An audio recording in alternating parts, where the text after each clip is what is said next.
That brings us right to Majority Leader Eric Cantor. He is live from Capitol Hill this morning.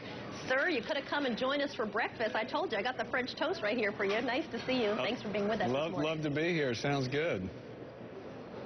All right, well, let's start first and foremost with your take on the president's speech last night. What'd you think? Well, Soledad, you mentioned that the president put out there his vision on how we're going to rescue the middle class. And I tell you, we all want to make sure that there's a better direction, more hope for the future for everybody.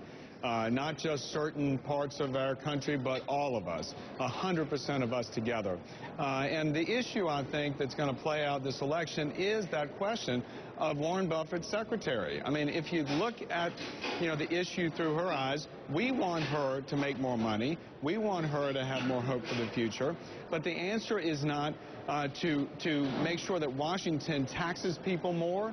And this notion that somehow the income that Warren Buffett makes is the same as a wage income for a secretary, we know that's not the same either. We know that when you make capital gains, it's much different than when a secretary is paid a wage. And so, listen, we've got issues of tax reform. We're all for tax reform. We're for generating economic growth. We are not for raising taxes here in Washington so it can spend more money. We want the private sector to grow. That's what the message that you will hear from House Republicans is: focus on small business.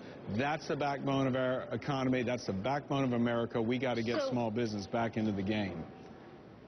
Since you mentioned Warren Buffett's secretary who was attending the State of the Union address last night, let's play a little bit of what the president had to say specifically about her. Listen. Tax reform should follow the Buffett rule. If you make more than $1 million a year, you should not pay less than 30% in taxes. On the other hand, if you make under $250,000 a year, like 98% of American families, your taxes shouldn't go up. The president also said we can restore our economy to where everyone gets a fair shot, everyone does their fair share, everyone plays by the same set of rules. And as you and I have spoken about in the past, you've said, America's about a fair shot. Does what he says there match what you've been talking about for the last year? It is about, we can all agree that we want everybody to have a fair shot. I mean, that's what this country was built on. Most of the immigrants, and certainly not all that have come to this country, because some came not at their own volition or will, but the immigrants who wanted to come here, and now today in this country, I think everybody believes in America in the very aspirational sense of our country. And we believe that everybody should have a fair shot. No question, I think Republicans care about those who, frankly, are waking up this morning and don't know where their next meal is coming from. We've got to make sure that they're equipped with the necessary tools so that they can gain a position on that ladder of success. There's no question. We all believe in that fair shot. But, to muddle the issue on taxes about Warren Buffett and his secretary is not, I don't think that is very helpful in this debate. What we want to do is we want to make sure that we really affect some change here, stop the policies that have been in place over the last 3 years that frankly haven't worked. I mean, we know that our economy is not growing enough. We know we can do better, and that's why we as Republicans are putting forth a very bold vision for growth in the private sector and the small businesses of this country so we can get the economy moving again and get people back to work.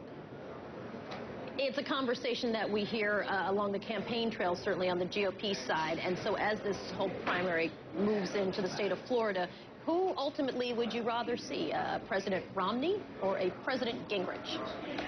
Well, Soledad, as you and I have spoken, I have a firm position in that any of our candidates will, I believe, win this election because it is going to be a referendum on this president's policies. And I think the American people realize... But that's a long way of not answering my question.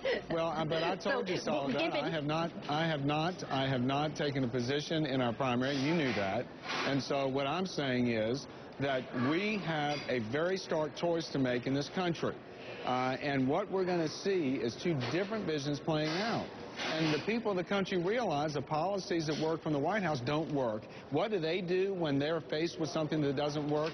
They say we ought to try something different. And that's what we're advocating, a much more focused, responsible policy of getting our fiscal house straight here, stop the spending and the government waste and growth of Washington, focus on the secretary that Warren Buffett has. Focus on the small businesses so we can have a better life for everybody. Eric Cantor joining us from Capitol Hill. Nice to see you, sir. Thanks for talking with us.